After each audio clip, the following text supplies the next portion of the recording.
উপস্থিত আজকের এই মানববন্ধনে আমার প্রিয় শিক্ষার্থী ভাই ও বোনেরা, উপস্থিত কালীবাড়ি তথা মৎস্যবাসা এলাকাবাসী, সবাইকে আমার ব্যক্তিগত পক্ষ থেকে ও বাংলাদেশ জাতীয় দল বিএনপির পক্ষ থেকে শুভেচ্ছা অভিনন্দন। প্রিয় এলাকাবাসী, প্রিয় মুরব্বী, প্রিয় বড় ভাই, প্রিয় ছোট ভাই ও বোনেরা, আপনারা জানেন দীর্ঘদিন কালীবাড়ি তথা মৎস্যবাসাবাসী একটি যন্ত্রণার মধ্যে দিয়ে দিন অতিবাহিত করছে।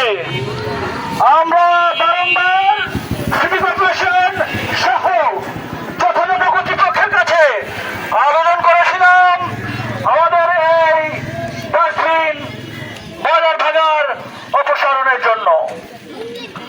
আজ যখন কেউ আমাদের এলাকায় আসে তখন তাকে এই ময়লার ভাগার অতিক্রম করে তারপরে এলাকায় ঢুকতে হয়। একটি